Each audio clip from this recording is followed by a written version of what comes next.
The gravel crunched under Adam's boots like bones snapping in the dead of night, each step echoing the betrayal that had chased him across 15 years and 1,000 miles of American asphalt.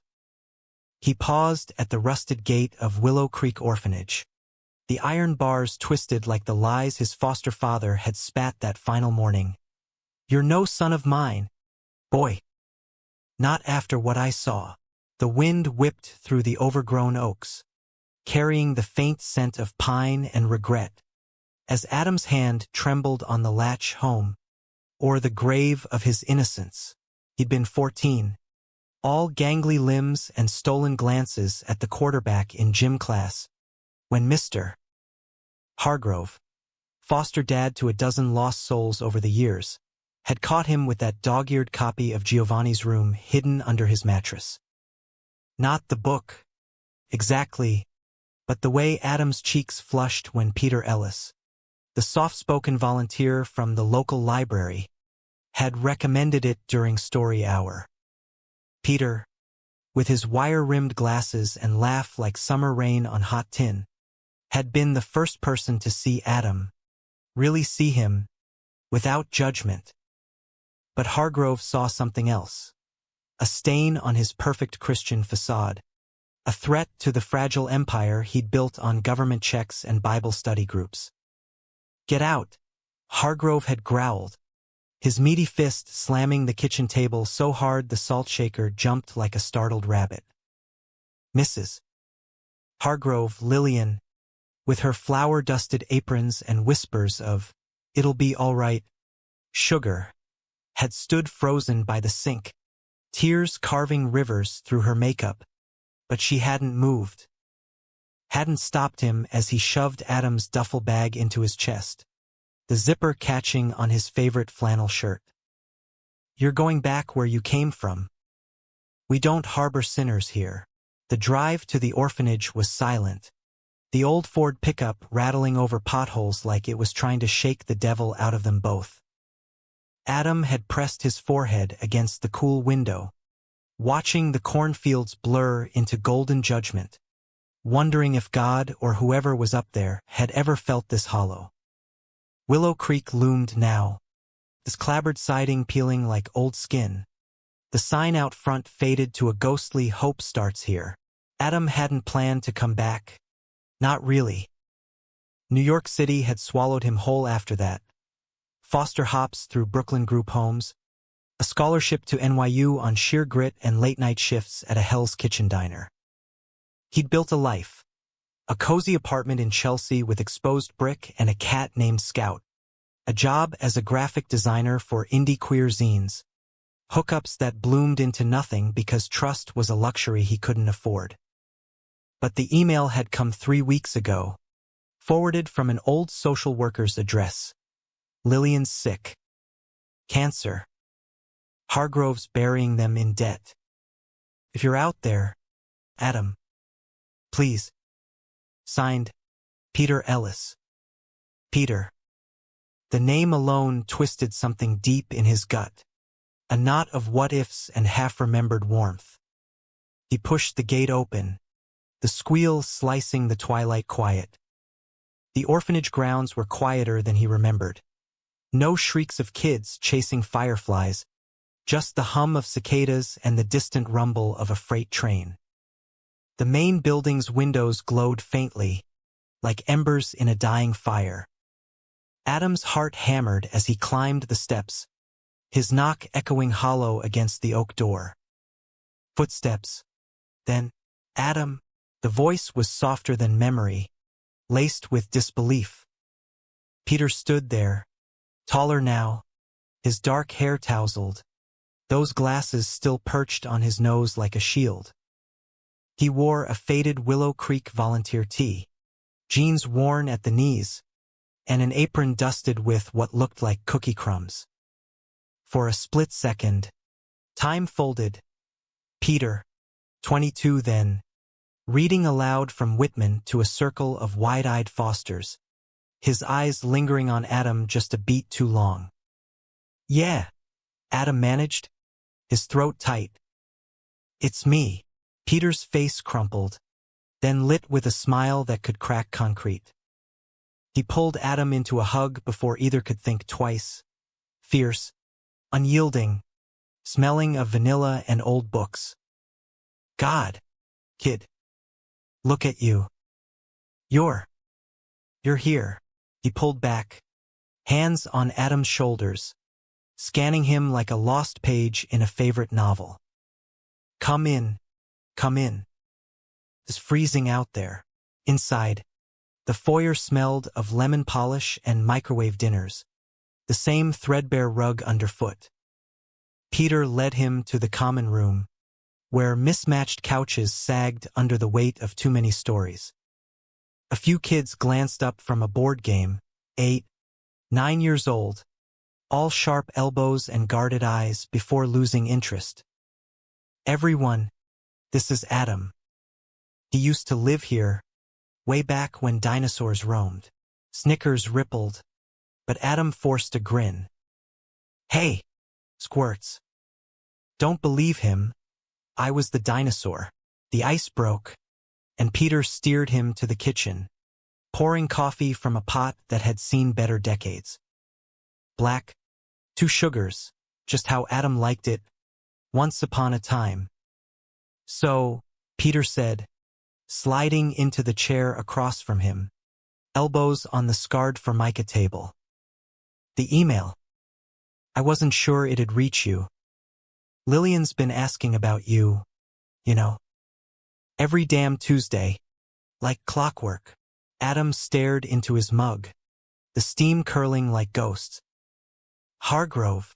Peter's jaw tightened, a flicker of something dark crossing his face. He's the same. Stubborn as a mule, twice as mean. But the farm's failing, and with her treatments, he trailed off, rubbing his neck. They need help, Adam. Real help. Not just money, though God knows that's part of it.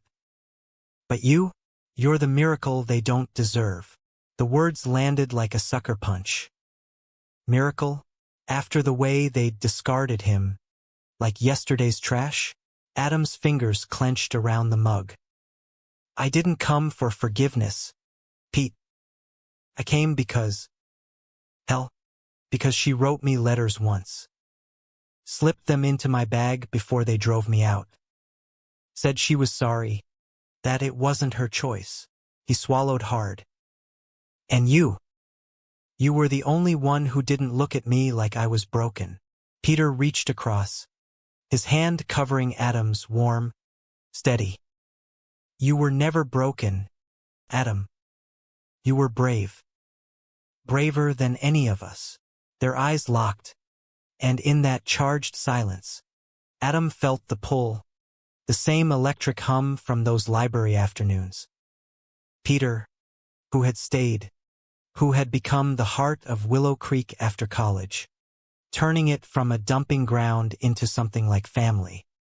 Peter, who had loved quietly, from afar, waiting for Adam to come back whole.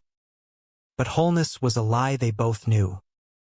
As the night deepened, Adam spilled it all, the hookups that left him emptier, the therapy sessions where he learned to name the rage, the parade float on Pride where he'd marched alone, rainbow flag heavy as chains. Peter listened, his thumb tracing circles on Adam's wrist, until the words ran dry. Stay, Peter whispered finally. Just for tonight. Let me show you it's different now. Adam nodded, exhaustion winning. Upstairs, in a spare room that smelled of fresh paint and possibility, he stripped down to boxers, the bed creaking under him like an old friend. Sleep came fitful, dreams tangled with Hargrove's snarls and Peter's soft voice promising more. Morning light filtered through lace curtains, and when Adam woke, Peter was there with pancakes and a tentative smile. Day 1, Peter said. Let's go see her. The drive to the Hargrove farm was a 20-minute crawl through cornstalk sentinels and faded billboards preaching salvation. Adam's stomach knotted tighter with each mile, memories assaulting him. Summer barbecues where he'd flip burgers while stealing glances at the neighbor's son. The barn loft where he'd first kissed Tommy Riley, clumsy, desperate, over before it began. And then the discovery, the expulsion, the void. The farmhouse squatted at the end of a dirt lane, paint chipped like scabbed wounds, the porch sagging under the weight of flower pots gone to seed. Hargrove was out front, wrestling with a tractor that coughed black smoke, his overalls stained with oil and defeat. He straightened when the truck pulled up, wiping his brow with a rag that had seen better days. His eyes, steel gray, unyielding, locked on Adam, and for a heartbeat, the world held its breath. "You," Hargrove grunted, voice gravel over glass. "What the hell are you doing here?" Lillian's voice floated from the screen door, frail but fierce. "Robert, let him in. You old fool." She appeared then, bundled in a shawl despite the mild September air, her once round cheeks hollowed by chemo, but her eyes, blue as cornflowers, lit with tears. "Adam, my boy. Oh, Lord, look at you." He crossed the yard in 3 strides, enfolding her in a hug that smelled of lavender and hospital antiseptic. She clung like ivy, whispering apologies into his collar. Hargrove hovered, fists balled, but said nothing as they moved inside. The kitchen was a time capsule. Same checkered linoleum, same crucifix over the sink. Over weak tea, Lillian explained. The bills piling like autumn leaves, the farm mortgaged to the hilt, her stage 4 diagnosis a thief in the night. "We didn't know how to reach you," she said, hand trembling on his. After what happened. Robert was scared. Adam. Scared of losing everything, the church, the town, us. Scared. Adam echoed, the word bitter on his tongue. Hargrove shifted in his chair, avoiding his gaze. Peter, seated beside Adam, squeezed his knee under the table, a silent anchor. "I ain't proud," Hargrove muttered finally, voice cracking like dry earth. "Did what I thought was right. For the family, right?" Adam's voice rose, sharp as a switchblade. "You threw me away, Dad. Like I was nothing. Do you have any idea?" "Enough," Lillian snapped, surprising them all. "We've all sinned, Robert included. But you're here now, and that's God's grace. Help us, Adam. Not for him, for me. For the boy I failed." The plea hung heavy, and Adam felt the dam crack. He nodded, throat burning. "I'll wire money. For treatments, the farm. But I need time to process." Outside, as Peter cranked the truck, Hargrove approached, hat in hand. "Son, don't." Adam cut him off, but softer. "Not yet." The engine roared to life, carrying them away, but Adam glanced back, seeing the old man shrink against the barn. Forgiveness wasn't a light switch. It was a slow burn, and Adam wasn't sure he had the fuel. Back at Willow Creek, the afternoon unfolded in small mercies, helping Peter with intake paperwork for a new kid, a scared 7-year-old named Javier with eyes like polished onyx. Adam sketched him a dragon on a napkin.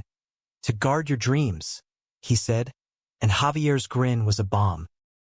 Dinner was spaghetti from a pot that fed 20, laughter echoing off the walls as stories flew like sparks. Peter caught Adam's eye across the table, a promise in his gaze, and later, under the stars in the backyard hammock, their hands found each other. "Tell me about the city," Peter murmured, his breath warm against Adam's neck. Adam did, weaving tales of rooftop parties and subway serenades, but his voice faltered when he reached the lonely parts. Peter's fingers laced through his, pulling him closer. "You're not alone anymore," he said, and then their lips met, tentative at first, then hungry, years of unspoken longing igniting like dry tinder. It was messy, real, teeth clashing, hands fumbling, the hammock swaying like a cradle for grown men finally coming home. But dawn brought reality. Adam's phone buzzed with work emails, deadlines looming in Manhattan. And Hargrove's shadow lingered, a storm on the horizon. As Peter slept beside him, Adam stared at the ceiling, wondering if roots could regrow in poisoned soil, or if he'd have to burn it all down to start fresh. The next week blurred into a rhythm Adam hadn't known he craved. Mornings sketching logos for Peter's grant proposals over diner coffee in town. Afternoons wrangling kids on the orphanage playground, where the swing set creaked like a confessional. Willow Creek had changed under Peter's stewardship. Solar panels glinting on the roof, a community garden bursting with heirloom tomatoes, therapy dogs dozing in the sunroom. But the underbelly remained, underfunded, overstretched, a safety net fraying at the edges. Adam saw himself in every face, the wariness in Javier's stance, the bravado masking hurt in a teen named Riley, who dyed her hair electric blue and quoted Audre Lorde like scripture. "You're a natural," Peter said one evening, as they washed dishes side by side, suds bubbling like secrets. His shoulder brushed Adam's, deliberate, sending sparks up his spine. "The kids light up around you. Like you've got this." Gravity. Adam flicked soap at him, earning a laugh that rumbled deep. Flattery? From the king of Foster poetry slams. Peter had started those years ago, turning the basement into a stage for kids to spit truths over beatbox rhythms. Adam had performed once, pre-expulsion, a raw piece about fireflies in jars, metaphors for souls caged too long. Peter had clapped hardest, eyes shining. Now, their nights wove deeper, stolen kisses in the linen closet, Peter's hands mapping Adam's scars. Not the visible ones, but the invisible, etched from group home brawls and bar fights where slurs flew like fists. Sex came slow, reverent, in Peter's tiny apartment offsite, a converted carriage house with bookshelves groaning under weight. The first time, Adam hesitated at the threshold, vulnerability a blade at his throat. "I don't do this," he admitted, voice rough. "Not with feelings." Peter cupped his face, thumbs stroking jawline stubble. "Then we go slow. Or not at all. Your call, cowboy." But Adam crossed the line, pulling Peter down onto the quilt, their bodies aligning like puzzle pieces long separated. It was urgent yet tender. Peter's gasps against Adam's collarbone, the slide of skin on skin, the way Peter whispered his name like a prayer. Afterward, tangled in sheets that smelled of cedar and sweat, Adam traced the constellation of freckles across Peter's chest. "Why'd you stay?" he asked, the question of vulnerability he hadn't planned. Peter's fingers stilled in Adam's hair. "Because places like this, they break you if you let them. But you got out. Made something. I wanted to be part of fixing what's left." He paused, voice dropping. "And you, Adam. From that first story hour, when you asked about the queer undertones in fairy tales, I knew. You were light in the dark." The confession cracked Adam open, tears pricking unbidden. He buried his face in Peter's neck, letting the quiet heal what words couldn't. Mornings afterward, domestic poetry, coffee in mismatched mugs, Peter's glasses fogging as he read the paper aloud. Adam sketching him absently, profile sharp as a hawk, smile soft as dawn. But the Hargroves pulled like gravity. Adam wired the first check, $5,000 from savings, enough for Lillian's next round of chemo and a mechanic for the tractor. She called evenings, voice gaining strength over the line. Recipes for peach cobbler, stories of Adam's toddler tantrums, apologies woven like lace. I prayed for you every night, baby. Still do. Hargrove was a ghost in the background, gruff hellos evolving to stilted questions about the city. Heard it's full of freaks, he'd mutter once, then backtrack. I mean, you liking it there? Progress, Adam supposed, but it chafed. The farm visit became ritual. Sundays, bearing groceries from the co-op, Adam rolling up sleeves to mend fences or balance ledgers riddled with red ink. Hargrove worked beside him in silence at first, the air thick with unspoken shrapnel. One afternoon, as they wrestled a rusted gate back on its hinges, the old man broke. I was young once. Had a brother, Eddie. Soft like you, always with the poetry and glances at the farmhands. Dad beat it out of him. Literal, with a belt. Eddie ran off at 16. Ended up bad. Overdose in Philly. Hargrove's hammer stilled. Eyes distant. Thought I was saving you from that. From me. Adam's chest tightened, hammer slipping from numb fingers. You didn't save me, Dad. You shattered me. The word Dad slipped out, unintended, hanging like smoke. Hargrove flinched, but nodded, wiping his face with a sleeve that left a grease streak. I know. God help me. I know. That night, over pot roast Lillian insisted on cooking. My boy's back. We feast. The table felt less like a battlefield. Laughter edged in, tentative, as Adam recounted a disastrous pride float malfunction, rainbow streamers tangling like kudzu. Even Hargrove chuckled, a rusty sound.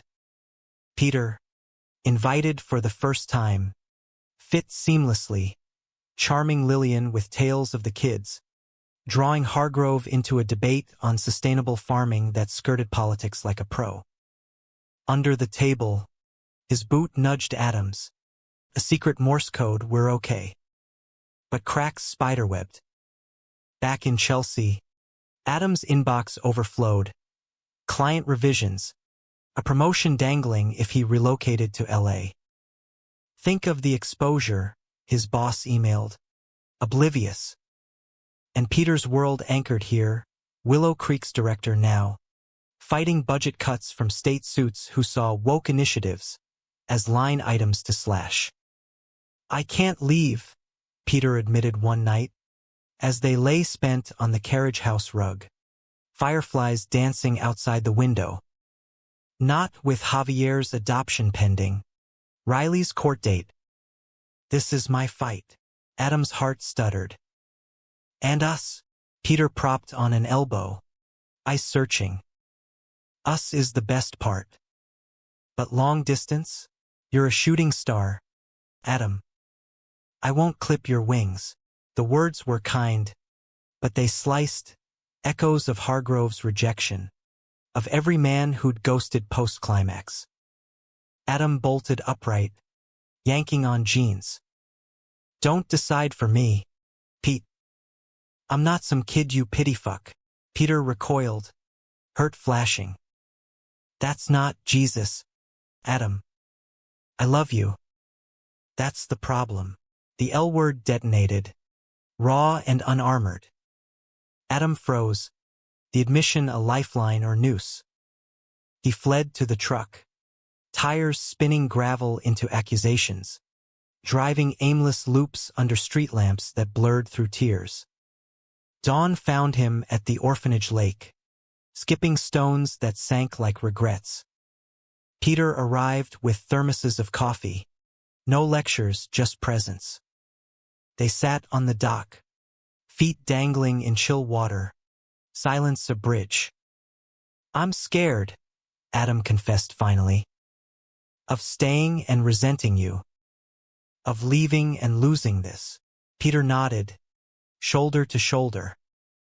"Then we fight for it. Weekends. Calls at midnight. Hell, I'll learn to love traffic." Their kiss was salt-tinged, reaffirming, but the seed of doubt sprouted thorns. Betrayal brewed slower, insidious. It started with a letter, anonymous, slipped under Adam's door at Willow Creek during a supply run. "Hargrove's lying. Ask about Eddie." The paper trembled in his grip, ink smudged like guilt. Eddie, the brother, the ghost. Adam confronted Hargrove alone, cornering him in the barn amid hay bales reeking of damp earth. "What really happened to him?" Adam demanded, voice low thunder. Hargrove's face drained, pitchfork clattering. "Who told you? Doesn't matter. You said overdose." "But there's more." Pressure built. Adam's fists clenched against the itch to swing. The old man sagged onto a stool, decades folding him small. "Eddie didn't OD. He came back, years later. Clean, with a partner, man named Cal, soft-spoken mechanic. Begged to reconcile. I told the church elders. They ran him out, said he'd corrupt the town. Eddie snapped, drove his truck into the river. They called it suicide." Adam staggered back, the world tilting. "You killed him. Your own blood for what? Pride? Votes at the next deacon meeting?" Rage boiled, hot and volcanic. He lunged, shoving Hargrove against the wall, the impact jarring bones. "You did the same to me, discarded us like trash." Hargrove didn't fight, just wept, sobs racking his frame like a man drowning. "I thought it was mercy, keeping you safe from that pain." But the lie crumbled, exposed. Adam stormed out, breath ragged, driving straight to Peter's. He spilled it all on the carriage house steps, fury giving way to sobs that shook him like fever. Peter held him through it, murmuring nonsense comforts, but his eyes, wary now, betrayed the fracture.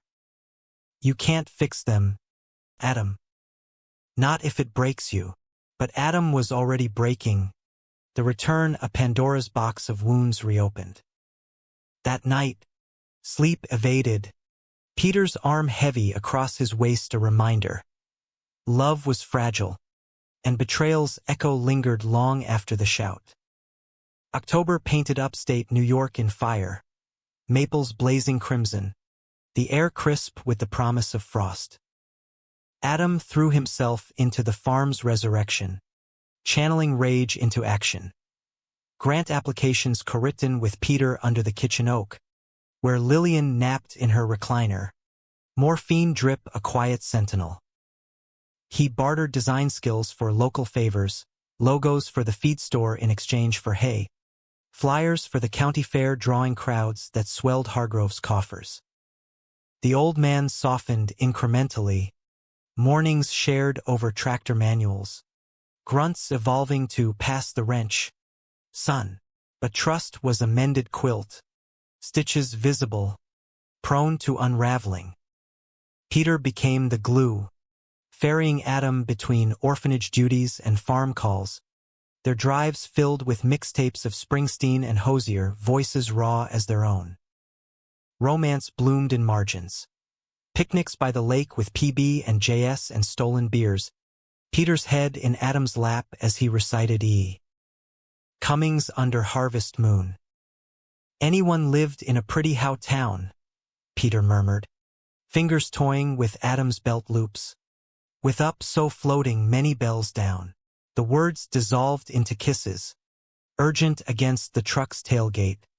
jeans shoved low as stars wheeled overhead. Adam arched into him, gasping Peter's name like absolution, the world narrowing to heat and hitch of breath. It was salvation, this body and soul entwined, pushing back the dark. Yet shadows lengthened.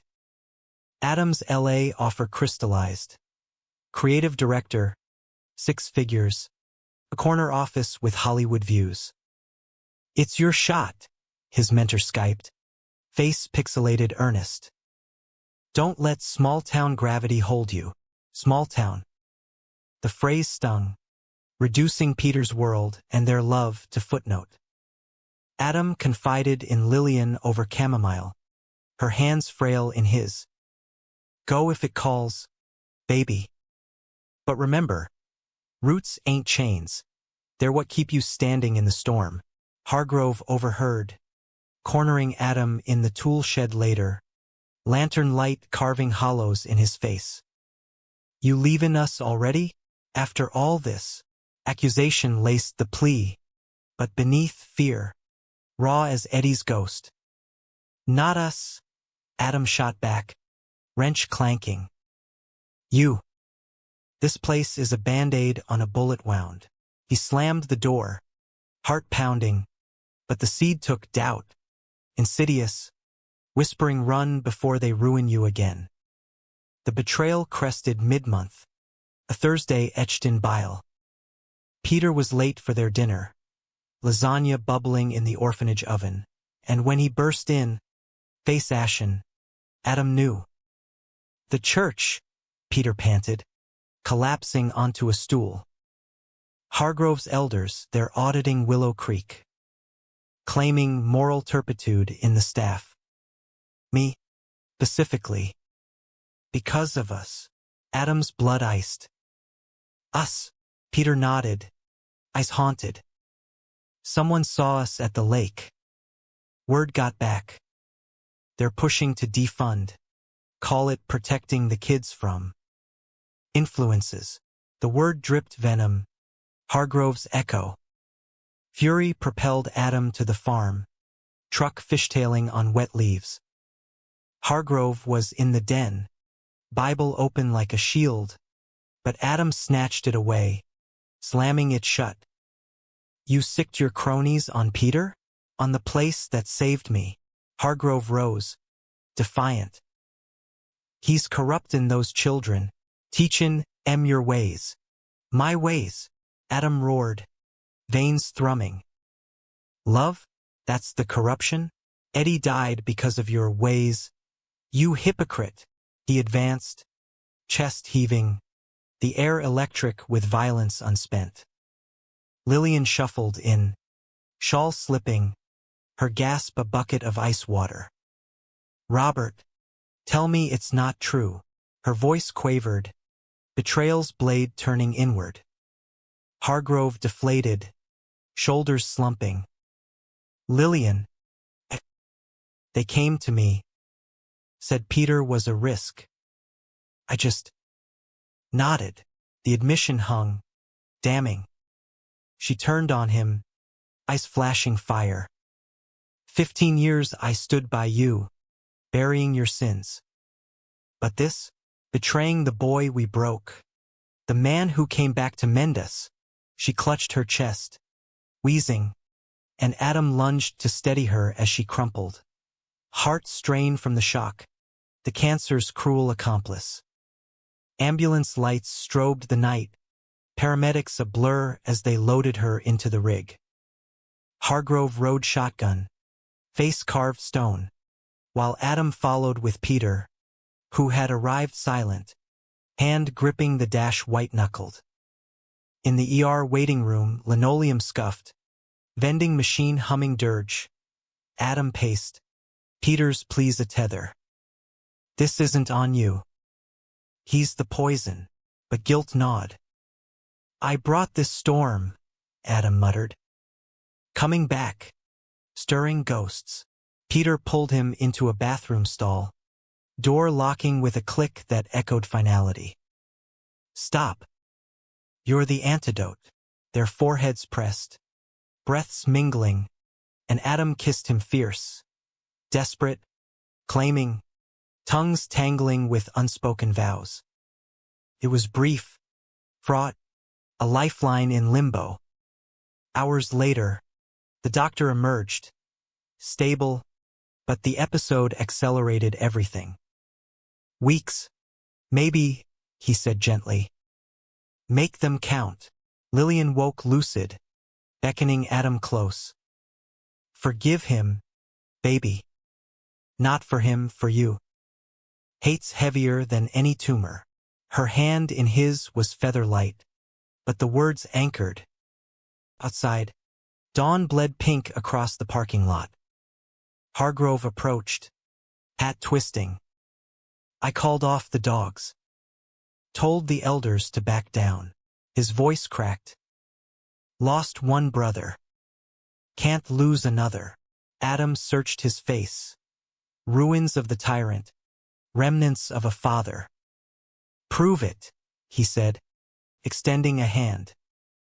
Hargrove clasped it, grip iron but trembling, the pact sealed in silence.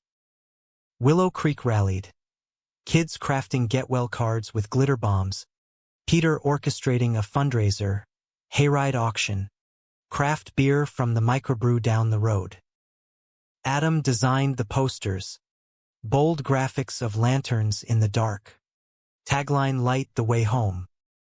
The night crackled energy, laughter under string lights, fiddles wailing country queer anthems, bids flying for pie-baking lessons and tractor rides.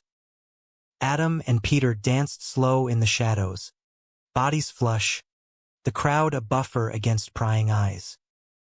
But climax loomed, unbidden.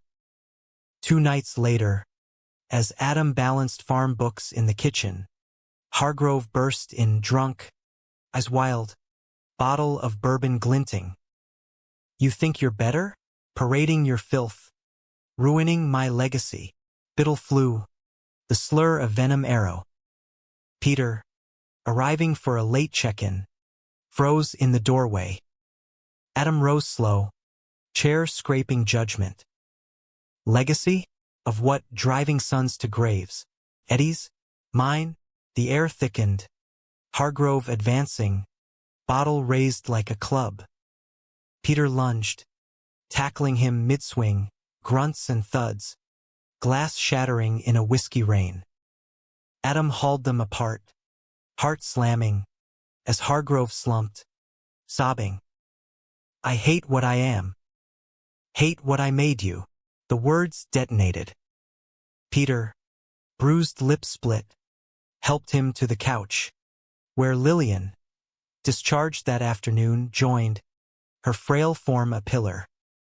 We're all monsters till we choose different, she whispered, stroking his hair. Adam watched, torn, rage and pity warring, love the unlikely referee. In the aftermath, as sirens wailed for the ambulance again, this time for detox, Adam and Peter drove the back roads, windows down, wind scouring clean. Marry me, Peter said sudden, hand over Adam's on the gearshift. Not today, not tomorrow, but when the dust settles. Build this with me. Adam's laugh was half sob, tears streaking. LA can wait. Or go to hell. The proposal hung, not chain but choice, and in that midnight mile, Adam chose. November stripped the trees bare, frost etching lace on windows, the world hunkered against winter's bite. Lillian's decline mirrored the season, vibrant one day, ashen the next, her bed a throne of quilts in the farmhouse parlor. Adam and Peter alternated vigils, tag-teaming with hospice nurses whose voices were soft as snowfall. The farm idled, grants pending, but community surged, neighbors dropping venison stew, church ladies, minus the elders, knitting blankets with prayers tucked in folds.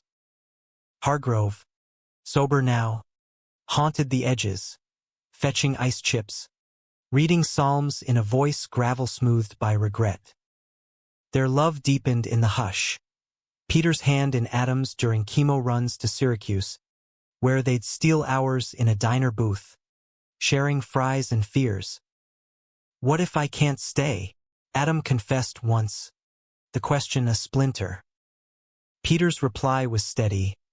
"Then we visit. FaceTime the cat. But you're mine. Hargrove be damned." Intimacy shifted tender. Slow mornings in Peter's bed. Bodies spooned against the chill. Adam's fingers tracing vertebrae like Braille secrets. Sex became communion. Peter's mouth hot and reverent on Adam's thighs. Gasps echoing off rafters. Release a quiet hallelujah. But conflict fermented. The LA firm pressed, emails escalating to calls. Exec named Derek sweet-talking relocation perks. "We need your vision, Adam. Queer stories need telling on the big screen. Flattery, but laced with isolation. No Peter, no Willow Creek, just spotlights and solitude." Adam toured virtually, screens glowing with sun-bleached beaches, but his heart recoiled, too bright, too brittle. Betrayal's second strike came veiled as concern. Peter, buried in director paperwork, missed a pickup. Adam arrived at the farm to find Hargrove rifling his laptop, emails open, LA offer glaring. "Thought you were committed," the old man grumbled, screen slamming shut. "This? Running off to Sodom." Adam snatched the laptop, fury a live wire. "Snooping now? That's your redemption arc." Hargrove's defense crumbled to deflection. "Just looking out. For her. She needs you here." The lie reeked, control, not care. Adam stormed to Lillian's room, but she slept, morphine-veiled, unaware. Peter arrived later, piecing the puzzle from Adam's clipped texts. "He did what?" Peter's face thunderous, but Adam waved it off. "Not worth the fight. Not now." Yet it festered. Poisoning dinners, Hargrove's pointed silences, Peter's clipped replies. The orphanage suffered collateral. A state inspector sniffing around, whispers of instability in leadership tracing to church whispers. Peter confided over midnight whiskey on the porch. Stars indifferent witnesses. If they pull funding, we're shuttered. Kids scattered like confetti. His hand shook pouring. Vulnerability cracking the stoic. Adam pulled him close, bourbon sharp on tongues as they kissed against the rail. "Fight it.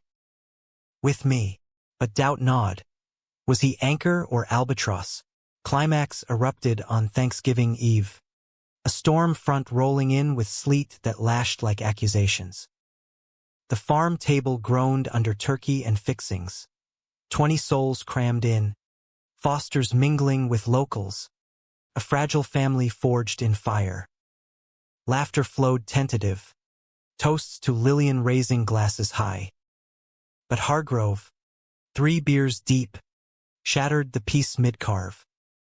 "To family," he slurred, knife waving. "Real family. Not this rainbow parade bullshit." The room froze, forks hovering. Peter's chair scraped back, eyes blazing. "Robert, no!" Hargrove bellowed, slamming the knife down, blade embedding in oak. "I see it now, your hands on him, in my barn, like animals. Corrupting my home." The slur exploded, raw and ragged, elders' echo amplified by booze. Kids whimpered, Lillian's gasp a knife twist. Adam surged up, plate clattering. "Your home? You mean the prison you built? Where you buried Eddie? Dumped me?" Voice cracking, he advanced. "This isn't protection, it's poison. And Peter's twice the man you'll ever be." Hargrove lunged, Fist connecting with Adam's jaw, a crack like thunder, blood blooming copper. Chaos erupted. Peter tackling, chairs toppling, shouts a cacophony. Adam reeled, tasting iron, but retaliated, punch landing square on Hargrove's gut, folding him like paper. They grappled, rolling amid shattered china, years of unspoken wars spilling in grunts and curses. Lillian's cry pierced, "Stop! My boys, stop!" She staggered from her chair, collapsing in a faint, head cracking on the hearth. Time halted, blood on the rug, her still form, the fight draining like tide. Paramedics swarmed again. Hargrove cuffed for the assault. Misdemeanor, but the stain indelible. In the ER, as doctors stabilized Lillian's arrhythmia, Adam sat numb, ice pack numbing his swelling cheek. Peter stitched beside him, literal and figurative, bandages for cuts, words for wounds. He's gone. Detox. Then jail time. You did right, calling it. Adam's laugh was hollow. Right? Look at her. This is what coming back buys, broken bones, broken hearts. The LA email burned in his pocket. A siren call. Dawn broke gray. Lillian waking to tubes and beeps. I heard, she whispered, beckoning them close. My fault. Raised him blind. Tears tracked, but resolve hardened her gaze. Don't let his dark eclipse yours. Love, Adam, that's the real legacy. Hargrove's arraignment loomed, but first, reckoning. Adam visited him in holding, plexiglass a cold confessor. The old man looked shrunken, orange jumpsuit swallowing him. I lost it, he rasped. Seeing you happy. With him.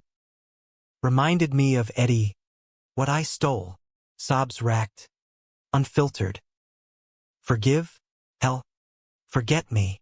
Adam pressed palm to glass, mirror of pain. Not forget. But I'm done bleeding for you. He walked out. Lighter. The chain snapped.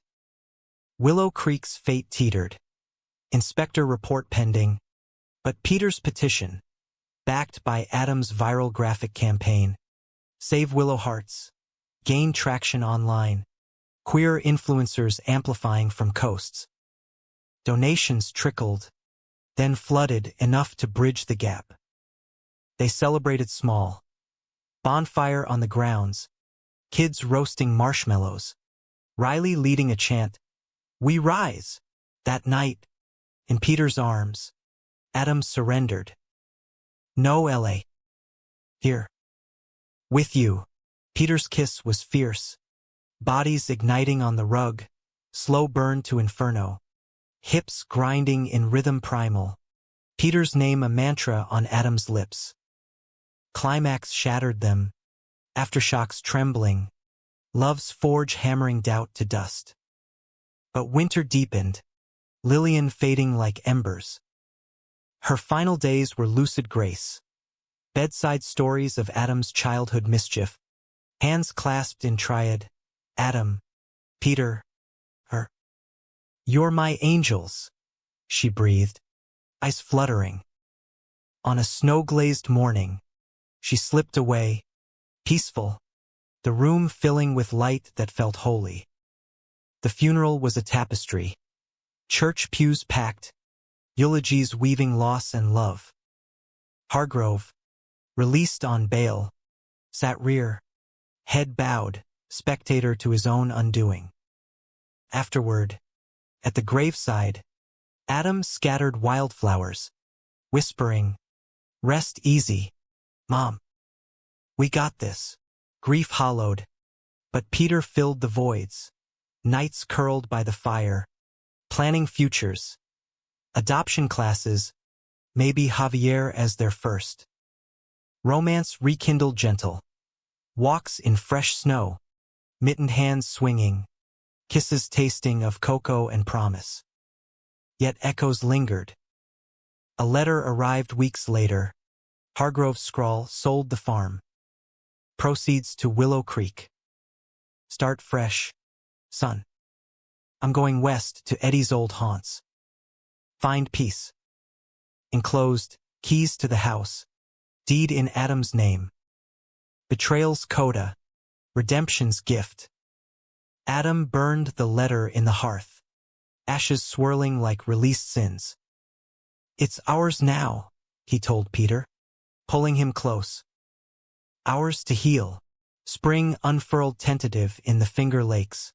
Crocuses piercing frost-hard earth like hopeful fingers, mirroring the slow thaw in Adam's chest.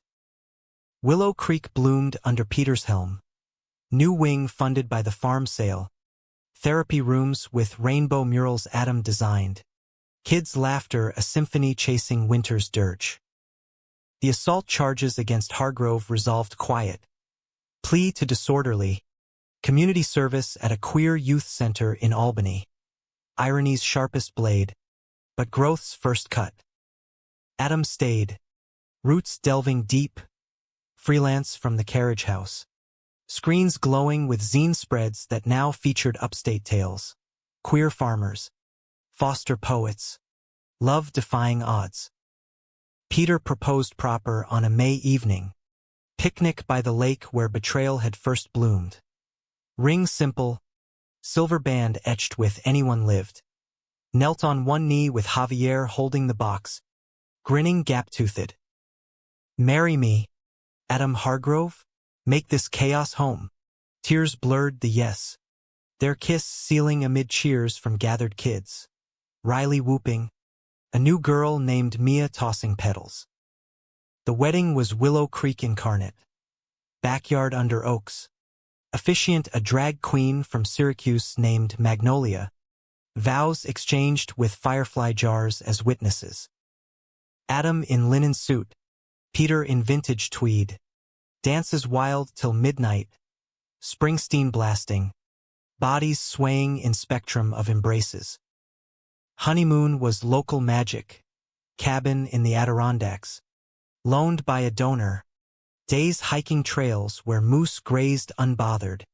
Nights tangled in flannel sheets. Peter's body a map Adam knew by heart. They made love lazy. Fingers exploring lazy arcs.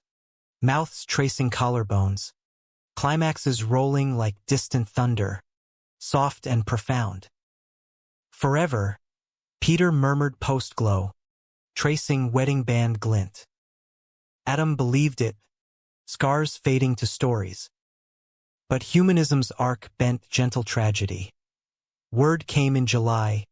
A postcard from Reno Hargrove's hand. Shaky. Found Eddie's grave. Planted wildflowers. Tell the kids I'm proud. Dad. No return address, but closure's whisper. Adam framed it. Hung in the farmhouse, now there's renovated with solar shakes and a pride flag fluttering porchside. Lillian's quilts draped beds. Her Bible open to psalms of mercy on the mantel. Years wove onward. Javier joined legally.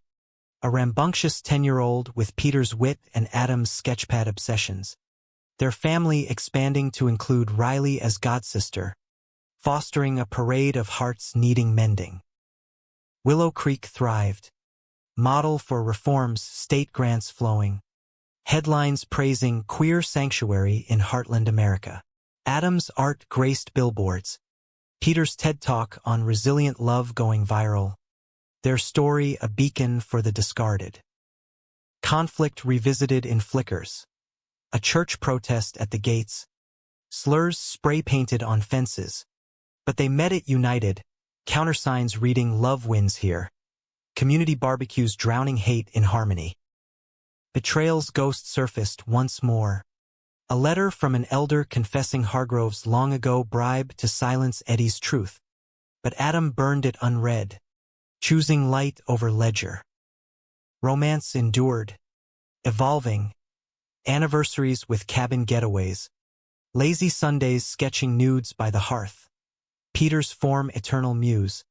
lines capturing laugh lines deepening with joy. Intimacy stayed sacred, sometimes fierce, reclaiming power, others soft, affirming grace. "You're my miracle," Adam whispered one dawn, Peter's head pillowed on his chest, heartbeat a steady psalm. The most memorable scene etched eternal. A summer solstice, farm fields golden under endless sky, Adam and Peter on the porch swing, now reinforced, creak a lullaby. Javier chased fireflies below, jar glowing like captured stars, Riley strumming guitar anthems of queer anthems. No words needed. Hands clasped, rings warm, the horizon a canvas of possibility. In that hush, Adam felt it, humanity's quiet triumph. From dumped boy to architect of havens, love the mortar binding fractures. Hargrove's fate remained mystery, but peace settled. A man adrift, perhaps finding grace in deserts, or not irrelevant now. Adam's return hadn't erased scars, but transformed them, tattoos of survival, badges of return.